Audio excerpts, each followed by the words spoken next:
Good evening, everyone, and echo.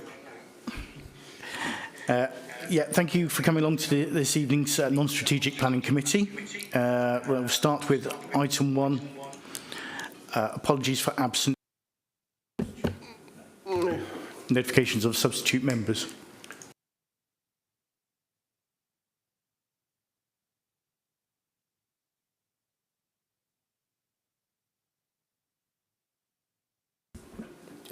Excellent. Thank you, Chair. Apologies for absence have been received from Councillor Caroline Phillips and Councillor Daniel Rainbird, and Councillor David Gaskell is present as a substitute. Thank you, Chair. Thank you. Now we move on to item 2, declarations of interest.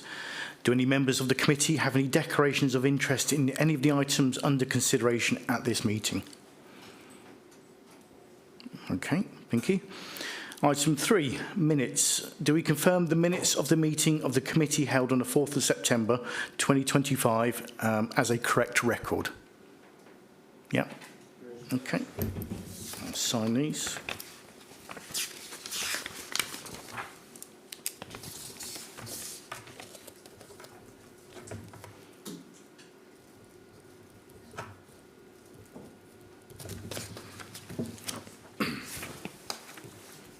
Okay. Item 4, Chair's announcements. Members of the public are permitted to film, broadcast and report on the meeting, subject to the efficient running of the meeting not being affected. Only those who have been registered in line with the committee's speaking procedure may address the committee. Members of the public are requested not to call out during the committee's discussions on any item. Anybody who repeatedly disrupts the meeting may be asked to leave. All speakers will have 3 minutes in which to make their statements, except where Chair's discretion has been applied, and are asked to remain seated after they have addressed the committee to answer any questions the committee may have. The meeting is being webcast on the Council's corporate YouTube channel. Therefore, when speaking, please speak clearly and concisely into the microphone at all times. There are no planned fire drills, so if the alarm does sound, evacuation instructions will be given by the Democratic Services. Please ensure that any devices are switched off or on silent mode. For the benefit of the public watching, I will now introduce the top table, starting at my furthest right. Teresa Boyd, Planning Solicitor. Richard Woods, Democratic Services Officer for the Council. Councillor John East and Chairman. Nathan Lau, Team Leader within Development Management for the South Area.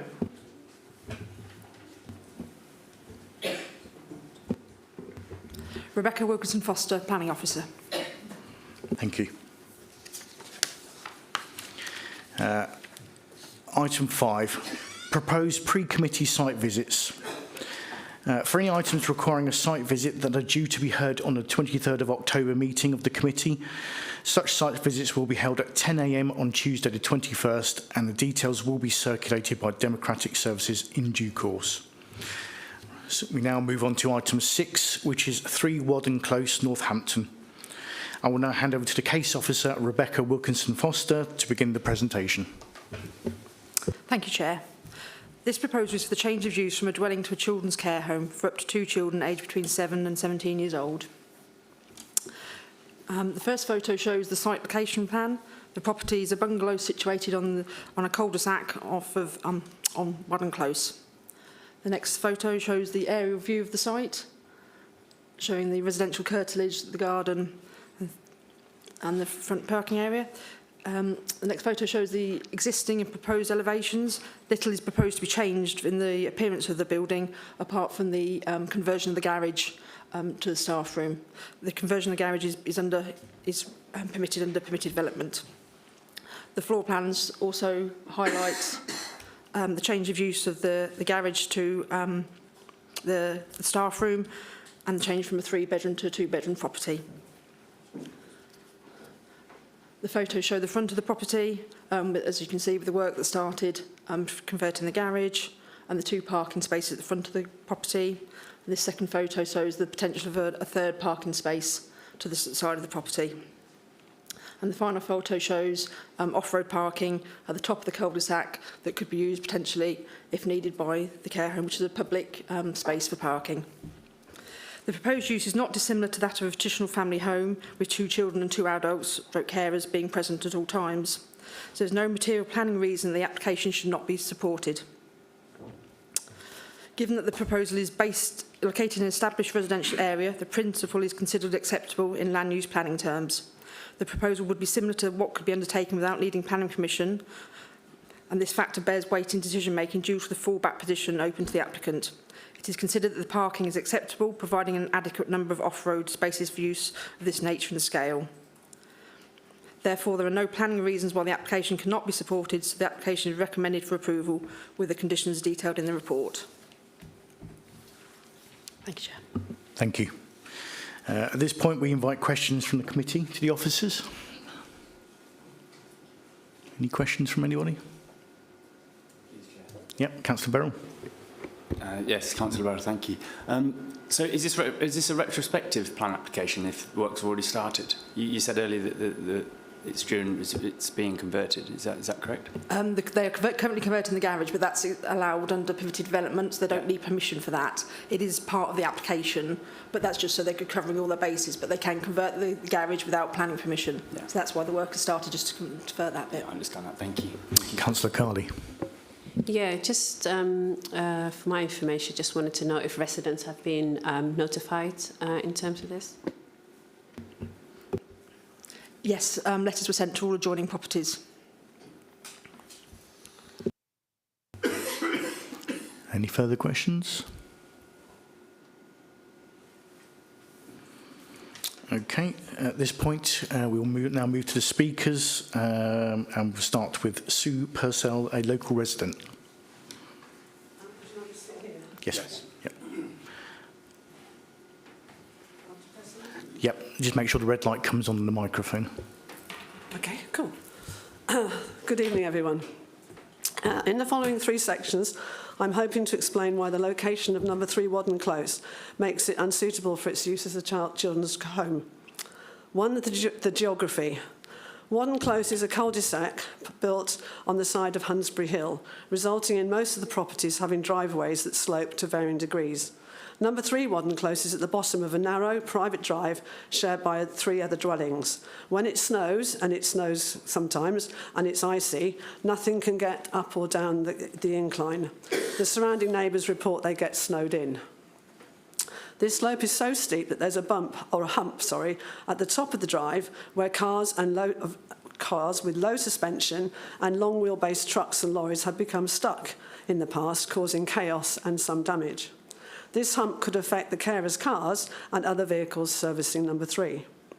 Being on the hill also means that getting to parks, shops and leisure facilities from Wadden Close via Hunslet Lane is an uphill struggle, so motorised transport will probably be required rather than bicycles, however much kinder cycling is to the environment. Number 2, parking. TANAC has outlined that just 2 parking spaces would be needed for 2 carers working at any one time. Number 3 Wadden Close does have 2 parking spaces in front of the bungalow. However, more than 2 spaces will be required, we believe, and my colleagues will be explaining that in more detail, to run the 24-hour operation and for the carer teams to do their face-to-face handovers, as well as spaces needed for the many visitors and suppliers. The strip of land that was described or shown is a piece of land between number 3 and number 2's driveway. We believe that's too narrow for access to both cars, especially because one of the residents is very poorly. And this would probably be where the refuse bins would be stored or even the bike shed. So there is one space that's totally, we don't believe that would be usable at all. Due to the lack of suitable parking spaces by the property, the additional vehicles will have to park on the main cul-de-sac some way away. Number 3, the demographic of Wadden Close, which we believe is very important. The properties in the immediate area of the private driveway, numbers 1, 4, 6 and 26, are 3 and 4 bedroom properties, which are ideal for family living. This is why there is communal parking outside number 1 and number 26, which has been mentioned, and that is used day and night. In contrast, half of the 28 properties in the close are bungalows, ideal for the elderly. Sadly, a high proportion of these residents are poorly or very sick and need care. Other residents in the close are also fighting cancer. This means that ambulances are seen quite regularly in the close. Pedestrians, including dog walkers and disability scooter users, regularly use the close to cut through to Green Lane. So Can we you believe... conclude your statement, please? Is that it? Sorry. You've got 3 minutes, is up now. Oh, okay, that's it then. Well, my conclusion is I hope you can see that demonstration of Wadden Close's geography makes it unusable, and I thank you for your time. Thank you. If you remain seated, we'll pass any questions to the councillors. Any questions at all? Yeah. What about this development makes it unsuitable? Because as far as I'm concerned, with the parking issues that you were discussing, people who would live there would have those issues anyway. So what about this? Because this is what we're considering. What about this being converted makes that an issue? And also, what substantiation do you have to say that there isn't space? Like, have you got any measurements? Because I know you were saying that there might be difficulty with parking, but to me it looked like there was a substantial amount. So what is this based on? Well, if you look at the actual piece, the photograph, there was no parked car in the space that's allocated for, you can see a parked car. Now, if the parked car wants to open its passenger door and there's a car parked there, we don't believe that there's enough room. Okay, well, okay. I mean, that's a matter of opinion. I'm inclined to disagree on that one, to be honest. Okay, I mean, it depends on the size of the carer's car. My point is the accessibility to the close, to the private driveway, can be restricted by weather conditions. Yeah, but it would be anyway, though, and there's plenty of public parking as shown. So, but my point also is the demographic changes. At the moment, everybody who lives in, apart from one family, everybody who lives in those 3 and 4 bedrooms houses have got young children. That can change. They can grow up, and also other families can move in. So our point is that generally bungalows are designed for elderly people who don't have a lot of cars. They would have one family car, and that's why I've lived on the estate since it was built nearly 40 years ago, and the mixture of housing as well as everything else has been designed for mixture of living for elderly and couples and families. And the way it's situated at the bottom of the close means that if there's not enough room for parking, because we believe that Tannock have underestimated the number of parking spaces they're going to need, and my colleagues will talk about that in a minute, the 2 spaces for carers will not cover the other 2 carers that will be coming in to do the handovers, or the visitors and suppliers and deliveries and all that sort of stuff. Yeah, which is all short term, though, of course. Well, it won't be if any of the two adjoining bungalows and the family home need to have quick access, or if there's an ambulance needed. You've got to think of the scenarios in the worst case that, if a car's stuck on the hump at the top of that ridge, which it has been, and it's caused damage, but if that vehicle is stuck and an ambulance can't get down to number 2, and the gentleman can't be here tonight because he's really, really sick and had to have an ambulance there only the other week, you are, worst case scenario, causing concern and stress and potential risk to life. And you have to plan for worst case scenario. Every company has to have contingencies. And our point and my point is that having it at the bottom of a close, which could be cut off for either by a vehicle stuck on a slope, on a hump, or because of bad weather, that home will be operating 24/7. It's not a residential home where families want to live. We have no idea what children are going to be put there. We don't believe that is the right place. We have nothing against, children being housed in the community in a stable, loving environment. We have no problem with that, but we don't believe that's the right place. And we also believe that the communal parking at the top of the close At the moment, at times of the day, it will be clear, but there'll be other times of the day where there'll be traffic, vehicles. You know, a delivery vehicle isn't going to wait for, you know, a parking space. They're going to park. They're going to double park. And our point is that could be just at the time where, you know, an emergency vehicle needs to come through. Or we've got the possibility of big, extra large refuse bins that can create havoc, because we have a lot of people walking on footpaths, children in prams, and particularly, I put it and I didn't have time to say it, disabled scooter users, one of which is a resident in the close. So it's a busy little close with lots of things going on. It may not look busy, but there are times when you need to have access. And our concern is we have no understanding of how this operation is going to be. All we know is it will need deliveries, food deliveries, hygiene deliveries. These carers are not going to go out shopping. We believe the deliveries will be made to the building. And so being at the bottom of a small, tight cul-de-sac is not, we don't believe, the right place. Okay, yeah, thank you for your comment. Are there any other thoughts? Any further questions? No, thank you very much. Thank you. I now call Barry Smith, a local resident.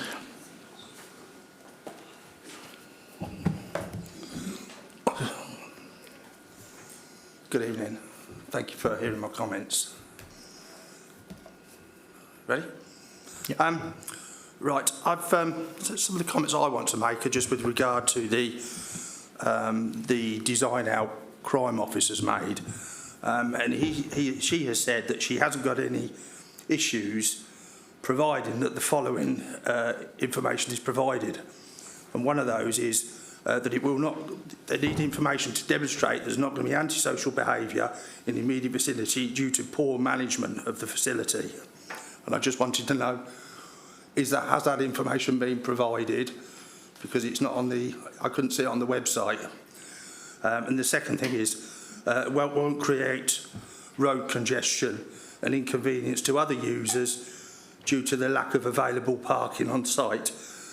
Now, by inference, if that information hasn't been provided, then I would conclude from that the design out crime officer is objecting to it, because that information I couldn't see had been provided to date.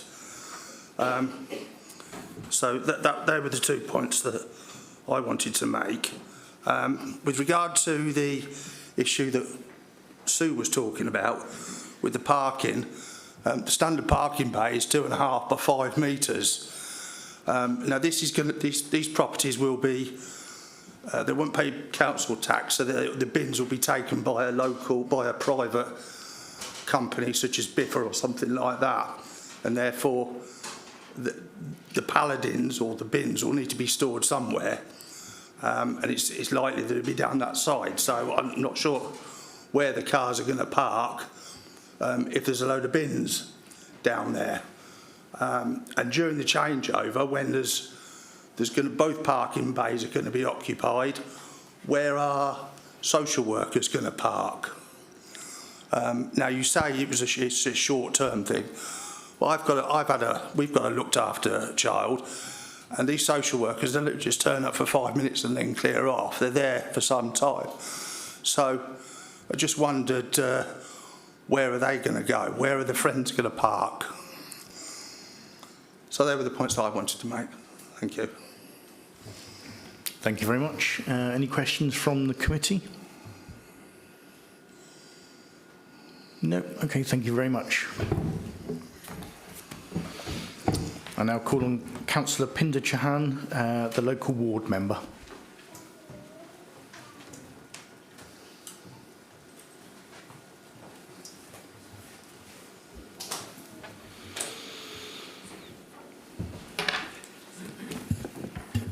Thank you, Chair. I'm here representing the views of the residents of Wadden Close, and as a councillor for the Hunsbury ward, I represent East Hunsbury, West Hunsbury and Collingtree. All of these residents will be very much impacted by the decision that is made here today.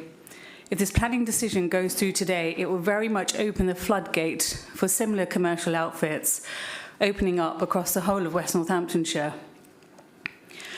Let me be clear from the outset, I think we need good quality children's homes in our county, and as a corporate parent, the children under our care must be safeguarded. This means we should be building more children's homes and not allowing commercial companies to exploit the council and young people for cash. Wadden Close is a quiet, settled area with a long-established community.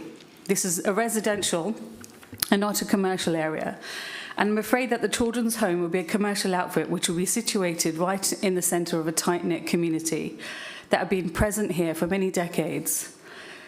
This is a quiet suburban area which is not suited to young, vulnerable adults with additional needs, and an area which is already struggling with school places and capacity at the GP surgeries. It is an isolated area with infrequent buses to help young people connect and integrate. Approving this children's home today will result in altering this community forever. It will result in disturbing the right to peace and privacy in the neighbourhood, causing increased traffic movement, excessive noise, and will impact on the neighbouring properties, especially the properties that are adjacent to either end of the proposed children's home and on and behind Green Glades. Most of the residents are elderly, and this home will alter the makeup of this quiet close. It will create a transient neighbourhood with no guarantee of what health needs the occupiers of the property will require.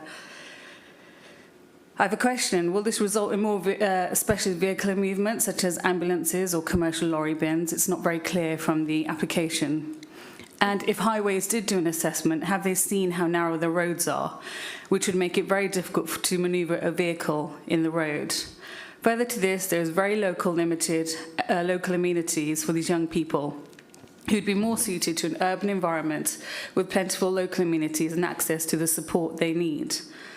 This area does not have suitable parking, and it's quite clear if the roads are blocked, there'll be an issue for emergency vehicles coming in and out. From the council, residents who've had similar properties built adjacent to their properties, they've had to deal with antisocial behaviour and reports of arson, and individuals with mental health needs and safeguarding issues being reported, causing anxiety and stress to existing residents. Please conclude your statement, please. I'll be finished in 5 minutes. Sorry, in 2 minutes. These companies are not equipped to take care of vulnerable young adults, and taxpayers' money is funding these commercial outfits.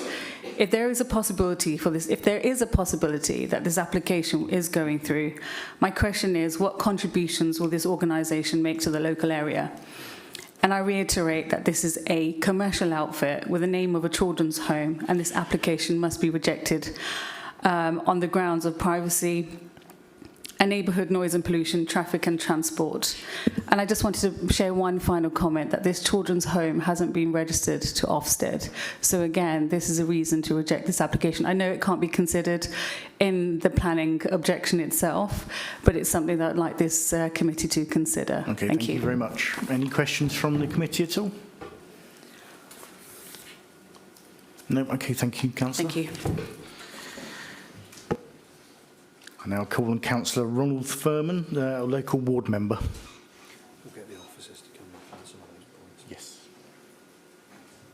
Especially the officers step in. Thank you, Chair and Committee. I'd like to object to the proposal of 3 Wadden Close from C3 to C2. The area lacks amenities which are vital for children's learning and development. The transport is virtually non-existent. Anyone using the facility would have to rely on cars. Wadden Close is a quiet residential road. Parking is already very limited. The property has a single-lane private driveway which is shared with 3 other houses. While it looks like it could fit 2 cars, that's very optimistic. Extra cars would block the entrance and exit, especially during staff shift changes. This would directly affect the immediate labours. Traffic would increase significantly. This is a cul-de-sac with a narrow road. Staff, care professionals, social workers and deliveries such as food, medical supplies and special needs equipment would add to the congestion. This proposal conflicts with the adopted local plan, particularly policies Q1, Q2 and Q4, which relate to adequate parking provision, auxiliary use and safe access. It also undermines policy H1 of the Joint Care Strategy, which emphasises accessibility to public service and transport. We've already identified that transport is virtually non-existent. The garage has already been converted prior to planning approval, which may constitute unauthorised development under section 171A of the Town and Country Planning Act 1990.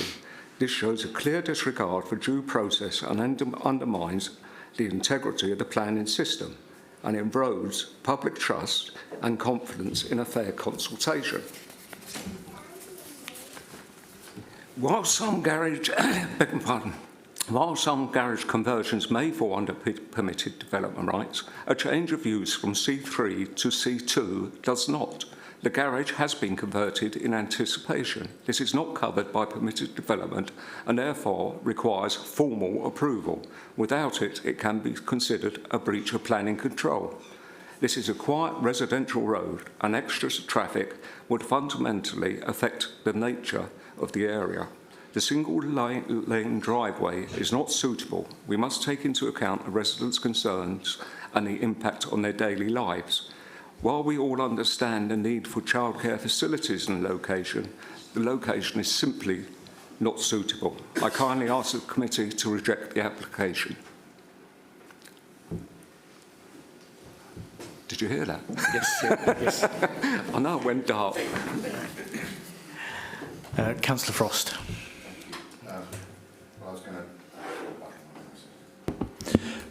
Thank you. I was going to ask, wait till the end, but since you've raised this point about the garage conversion, can we get clarification on that, please? Because, like you, I thought that whilst it falls under permitted development, it requires prior notification. You can't just convert your garage. You have to get confirmation from the planning authority that you can convert the garage. Isn't that correct? No, you can, in most cases, you can convert a garage under permitted development without any prior notification to the planning authority. I mean, convert to just like one more time. Do you really mean that? So you can convert your garage into a granny flat or annex and all that kind of stuff. You can put a bathroom. I know you could convert it into storage or something like that. But do you really mean that to residential without even any form of notification? Yes, you can do a garage conversion and change it to an annex, providing there's a link and it's used ancillary to the residential use. That's correct. Councillor Cartwright. Thank you, Chair. Just can I get some clarification on this point that Councillor Furman made, that whilst permitted development in residential is permitted development residential, this is for a change of use to commercial, so is that still classed as permitted development? The use hasn't occurred yet, so it hasn't changed to C2 yet. So the property is still operating under a C3 use, and therefore still has the permitted development rights of a C3 dwelling house. Any further questions for the councillor? Okay. Thank you, Councillor Furman. At this point, are there any further points that the officers wish to come back on? Thank you, Chair. I was just going to mention that the comment about the designing out crime officer, additional information was provided on the website, and then the designing out crime officer did respond to that as well. So that was all made public as far as I'm aware. Could you clarify what was said then, please? Sorry. No further questions from the audience, please. Okay, it's not a question and answer session, I'm afraid. Okay. Okay. Any further points? No, you're all done. Thank you very much. Okay, so now we now move to the committee to debate the application. So I open the floor up. Would anyone like to start? Okay. Councillor Beryl. Thank you, Chair. So, treating every single case individually, unpredetermined, I generally welcome these applications, but this one in particular, I believe that the location is completely wrong for this type of application. I know it's not a material planning condition, but what is a material planning condition is the bear with me. Noise and disturbance resulting from use, including proposed hours of operation. Okay, so I would be inclined to go against the officer in this application. Councillors? Councillor Carley. Yes, thank you. Listening to the residents' views and from our officers to the residents and the councillors, I mean, this is very much needed in our town. Children's home residentials, and they may not be suitable, but I think the only objection that we're hearing is about space of vehicles and parking, and if there is an emergency need for an ambulance or police to come through. So one of the councillors has asked, has there been measurement made? Has there been my question now, I just forgot, but has there been terms made in terms of, to look at that and how we could make way or make space for the emergency services to come through? If not, then I'm not inclined to reject it, because this is a well brought forward project. I don't see any problem with, I haven't heard anything else other than the parking. So is there something that we could look at that in terms of the parking spaces? Okay. Councillor Cartwright. Yeah, thank you, Chair. Yeah, the parking is a difficult one because it's a 3-bedroom house as it stands. The parking would be an issue for anybody in that instance. If you've got 2 parents and an adult child living there, you've got 3 cars. There's nothing out of the ordinary by having the vehicles there. Police would have to get through, ambulance would have to get through in all those situations. And I think that's a reason why it's not a major planning consideration. And I agree we need this, and as corporate parents, we should be looking for this, and it's a send provision as well by the look of it. They're creating a sensory room, so the best will in the world, I don't think we're going to have a disturbance in the neighbourhood, as it were. Thank you. Okay. Thank you. Anyone else? Okay, so at this point, we will move to a proposal. If anyone's willing to propose, in favour? Yep. Yeah, I'm willing to go with officers' recommendations. I don't think any of the considerations are really material, and yeah, because I'm willing to go with recommendations. Okay. To be honest. Any seconders? Yep. Councillor Carley. At which point do you wish to summarise? Thank you, Chair. So just to summarise the proposal before the committee, it's to accept the officer's recommendation, subject to the conditions set out in the report. Over to you, Chair, for the vote. Okay, thank you very much. So, all those in favour of the motion, in favour of your officers?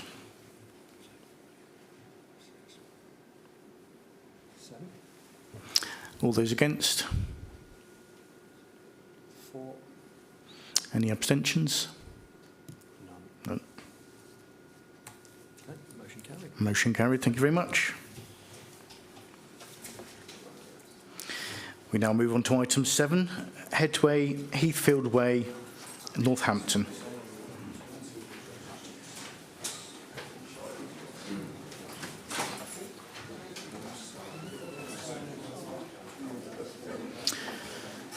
I will now hand over to the case officer, Jonathan Moore, or Nathan Loud, to begin the presentation. We'll let these leave first. Okay.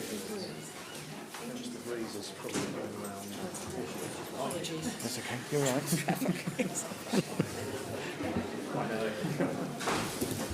That's just...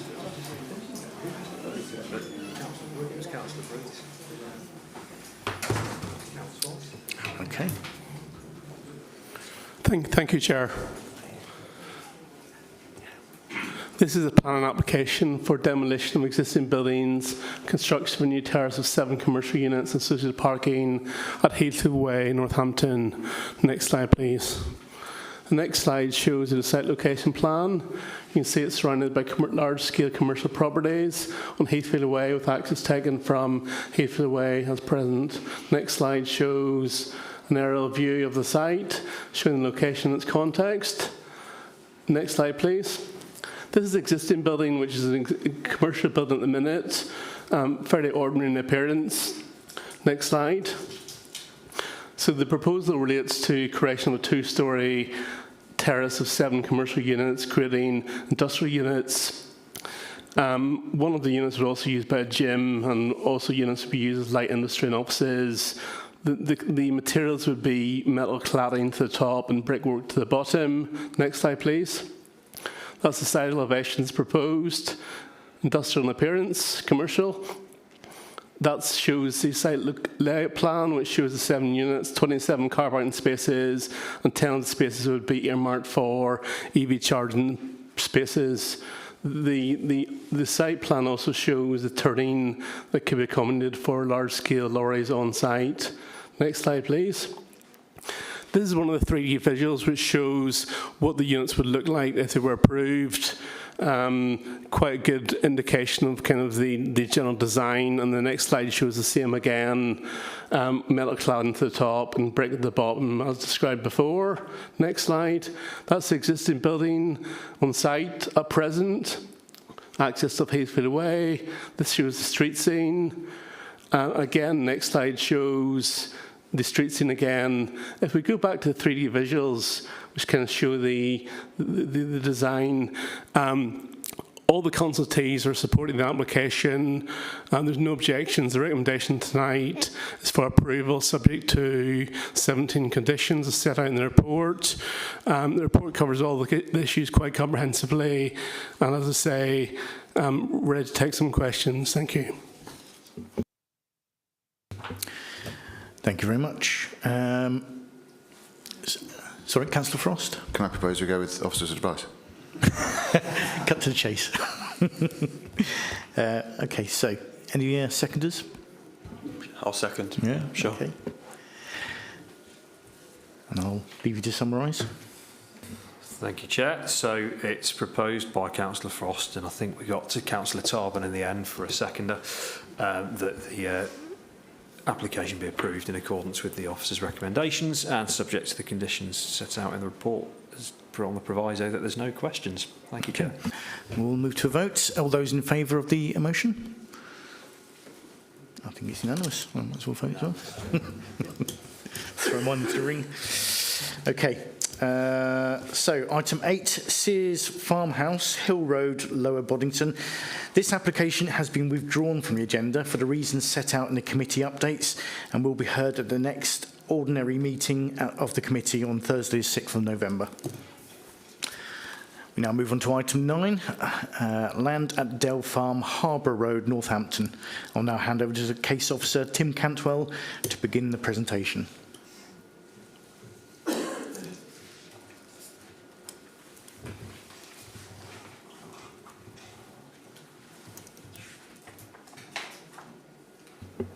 Thank you, Chair.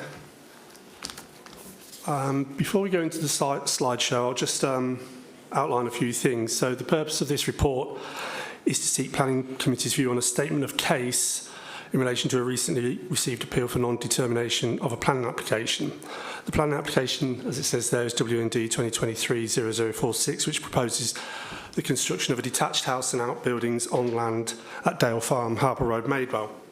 Now, the application was submitted under the exception criteria for isolated new homes in the open countryside, which have to meet an exceptional standard as per policy RA63 in the Local Plan Part 2 and paragraph 84E of the National Planning Policy Framework. So, to clarify, policy RA63 states that it must be of exceptional quality or innovative design. Paragraph 84E of the National Planning Policy Framework states that the design is of exceptional quality in that it, one, is truly outstanding, reflecting the highest standards in architecture and would help to raise standards of design more generally in rural areas, and two, would significantly enhance its immediate setting and be sensitive to the defining characteristics of the local area. Now, having said that, if the application had not been subject to an appeal, it would have been determined at this planning committee because the site area is over a hectare, so it's classified as a major. And also, Councillor Harris had called it in any case after receiving a number of objections. However, the timing of the appeal means that the council's statement of case had to be submitted to the planning inspectorate on the 30th of September. We did ask the inspectorate for an extension of time to the 13th so that planning committee could consider a draft statement of case before it was submitted to the inspectorate, but this request was denied. However, the submitted statement of case is still being presented to planning committee because the inspectorate has indicated that they may accept a revised version or an addendum if committee members hold a position that is significantly different to that contained in the submitted version. I mean, by significantly different, I would argue that means if committee were minded to approve the application had it come before them rather than go with the officer's recommendation, which would be to refuse. So the statement of case requests that the appeal be dismissed because officers would have recommended that the application be refused for three distinct reasons. The first one is design standards. In reference to paragraph 84E and RA63 of the local plan, we would argue that the proposal lacks boldness, originality and contextual innovation and juxtaposes structures of architectural elements in a way that undermines overall coherence and the significance of the principal building. As such, it does not meet the exceptionally high standards that are required for isolated homes in the open countryside. We would also argue, completely separate to that, even if committee members considered that the design was exceptional, there is another different reason for refusing it on the basis that there really shouldn't really be any development in this part of the special landscape in any case. A large new dwelling house, associated outbuildings, gardens and the extensive landscaping scheme in this location, regardless of whether it's exceptional or not, would have a detrimental impact on those distinctive characteristics of the landscape that justify its designation as a special landscape area. This landscape, it forms a wide historic setting of several country houses that surround the immediate site area, and as such, the encroachment of a new country house into this landscape would result in A, the loss of the sense of spacing and isolation of the existing country houses in the landscape, and B, it would erode the legibility of the historic context of the country houses to their wider estates and farming lands, of which this site is part of. And then thirdly, there's another reason why we would have refused it, because the applicant has actually not submitted sufficient information to address concerns by the lead local flood authority, the council's ecologist and the county archaeologist. These are things which are normally addressed prior to determination. As such, there is actually insufficient information before the LPA to determine the application. So we are recommending that planning committee approves the statement of case that has already been submitted to the inspectorate. However, as said previously, if the committee's position is substantially different to that contained in the statement of case, for example, members would likely approve the application instead, had they had the power to determine it, then this position needs setting out today so that a revised statement of case can be submitted. But also note that the inspectorate is actually under no obligation to accept a revised or statement of case or even an addendum. So I'll just make that point. So now, so you know what we're talking about, we can go through the slides. So the first one, well, the second one that you see now, you can see the extent of the site. It's quite a big one. You can see the principal house there kind of in the middle field, and then slightly to the north of it is a stable block, which is actually bigger in footprint than the principal house. Sort of diagonal darker belt running through the middle of the site is a public right-of-way. To the very west side of the site, where the public right-of-way extends outwards, it's proposed to put a wildlife tower up there, and that is a very high point in the landscape with views over the entire site area. Next slide, please, Nathan. And what you see there is the wider landscape setting. So the sort of kidney shape in the middle is the site area, the crescent shape. And then to the southwest, you've got Cottersbrook Hall. To the northwest, you've got Hazelbeck Hall. And to the east, you've got Lamport Hall. On the other side of the A14, it's probably not impacted, is Kelmarsh Hall. And I've circled that in the very north there. But those three country houses, existing historic country houses, are in relatively close proximity. And this is going right in the middle of that historic landscape, which supported their existence. So the landscape does have historic significance. Next landscape. So this is where it's going to go. It's on a low point in a field. I'm standing, from that position, I'm looking at where the rear of the house would be. And the next one, please, Nathan. And I'm at the top end of the field. The house would be just out of shot on the left there. But you can see the bridleway going up on the distance on the high point. You can see a tree up there. So that's a public vantage point. You'd be able to see everything down in the valley, as it were. Next slide, please, Nathan. And that's me taking a photo from a high point, not even the highest point on the bridleway. And you can see the field clearly in which the house would go. There's quite a large tree there that obscures part of the view, but you can see the rest of the field. And that is just the field that the house and outbuildings, stable block, etc., formal gardens are going in. But the site area does extend both ways, left and right.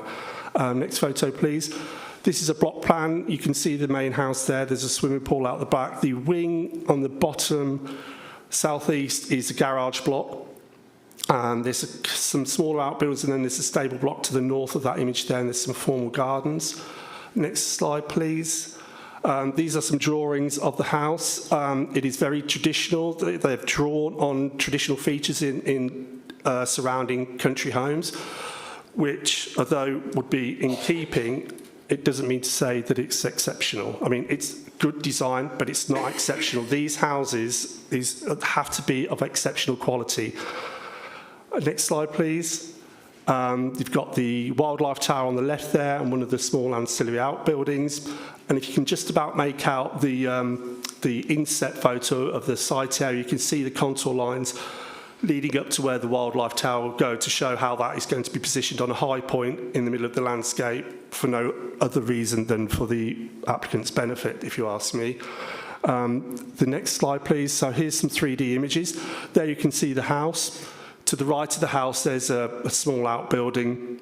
It's called an eye catcher. To the front of the house, there's another building with like the cat slide roof, if you like, which is an ancillary one. To the left of the house, you can see the garage block. And the next slide, please, Nathan. There's the house itself. I mean, it's a good design. It'd be a lovely house to live in, but it is not exceptional in our view. And you can see the garage block on the left here, which is almost as big as the house. So one question will be, which is the principal building here? The next slide, please, I think is the stable block. And yes, it is a traditional design around a courtyard, but this is a very large block, and it competes with the main house. I mean, if you've got to have an innovative house of exceptional design, it has to be the thing with the wow factor. And the house, if you go back, doesn't really. It just looks like a very large 18th century farmhouse or a small country house. It does not have that wow factor, which is what I would argue truly outstanding actually means. Thank you, Chair. Okay, thank you. So at this point, then I invite questions from the committee. Councillor Smith. Thank you very much for that. I do completely feel I agree with all of the assessments that have been made here. I just wanted to ask for clarification on one point, and that's that 7.8 and 7.9 on the report state that there are no climate implications and no community implications, and we've seen it on a few reports sometimes. And I just would have thought that the reference to ecology and the impact of that and building on the open countryside would have climate implications and would be something to note, and that the reference is made to distracting from historical houses, public rights of way, and kind of the role of the countryside in the landscaping would have community implications. So I just wanted a bit of clarity around that sort of no implications bit on those 2 points.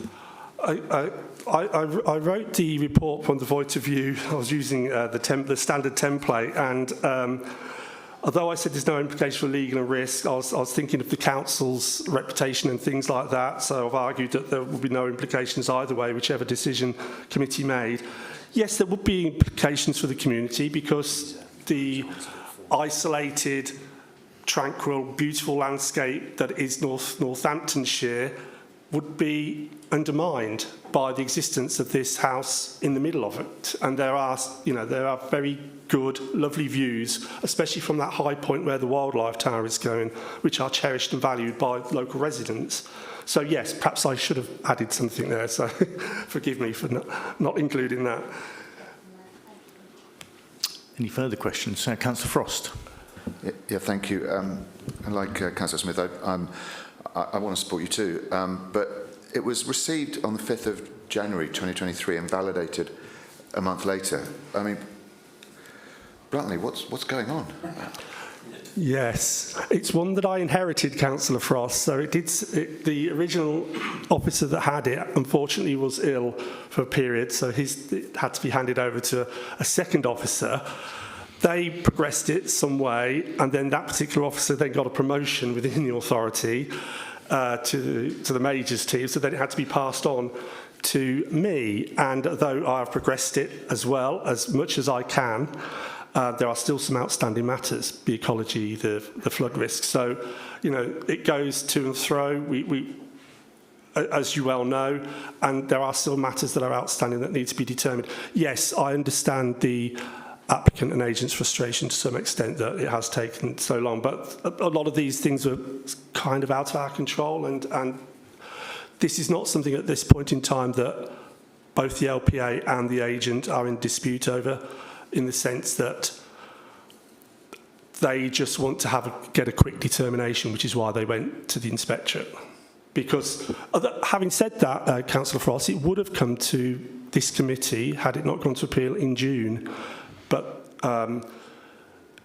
I think we had the new administration, so I think that one may or may not have happened. I can't remember. Then it would have come to committee, yeah. But ultimately, what I'm trying to say here is that as soon as the appeal was lodged, it couldn't come to committee. It was going to come to committee. The agent was aware that we were going to recommend refusal rather. In any case. Thank you. I mean, the council's in a weak position now, isn't it, because of the timescale? For my part, well, it is, because, with respect, because they're using the non-determination rule. If we'd done this quicker, they wouldn't have had that card to play, would they? But right? that doesn't have any bearing in no, I know. how the inspection will determine it. So this doesn't seem to be working. Okay. So we're not on the back foot in any way. We've not prejudiced our position. It's always open to an applicant to pursue non-determination once the relevant determination date passes. I'm sure no one in this room would want to see this, things like this drawn out for quite as long. And, as a council, this must be the extreme exception, right? I mean, this can't be normal. But for my part, I'll propose we support you. Yeah. Councillor Smith, seconding. Oh, this was a question. I was going to second. Oh, there you go. We're beaten to it. Okay, I'll let you to summarise. Thank you, Chair. Slightly different to an ordinary planning application, but the proposal is to approve the statement of case as set out in the report, proposed by Councillor Frost and seconded by Councillor McMurtry. So to you, Chair, for the vote. Okay. All those in favour? All those against? Any abstentions? One. Motion carried. Okay, item 10, urgent business. Before we conclude, I will now hand over to Democratic Services, who will advise on up-and-coming business for the committee. Thank you, Chair. So obviously we have the next additional meeting on the 23rd of October. So I will send you all an email out tomorrow with regards to the site visits. I know that there are some of you that can't attend those site visits, so we'll endeavour to provide as much information from those site visits as we possibly can. But that single site visit is for land at Harleston Road and York Way, Northampton, for the 100-unit affordable housing scheme. And that's it, Chair. Thank you. Thank you very much. Oh, quick question. Councillor Priest. This is just a quick question actually about planning training, because that last one, which is a very interesting item, and I just think our colleagues would benefit from some additional planning training on various other aspects of planning, like the outstanding building in the open countryside, of which we've had a few and have been built out and are exceptional, just so that everybody can understand the context and of quality and good design. Yep.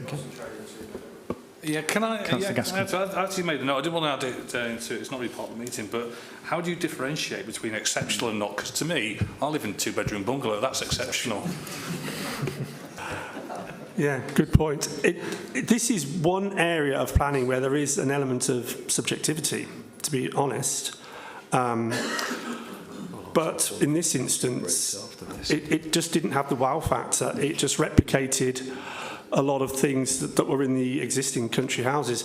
If it were an infill development in a conservation area, you would really want it just to replicate what was around it and not stand out. But because these are isolated homes in the countryside, and as you know, planning policy, both local and national, limits all development in open countrysides because we want to protect it, because it's one of the things that makes this country beautiful.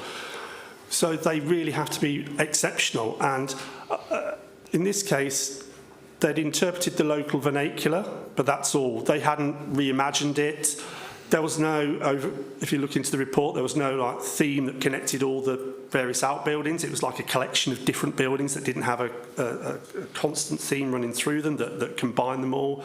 There was competing sizes. So we just didn't feel that it hit the mark. And I think we really have to be quite strict on these kinds of proposals, because as Councillor Breeze said, there have been a number and there are about half a dozen coming through at the moment, and I would argue that we really don't want our beautiful countryside just to be dotted with very large houses of good design but not exceptional design. So yeah, I'd probably just add to that. I mean, a lot of these applications are subject to an independent design review panel, and as part of the draft local validation list, which we're hoping to implement soon, that is a requirement for these dwellings which are promoting exceptional designs to be subject to an independent design review panel.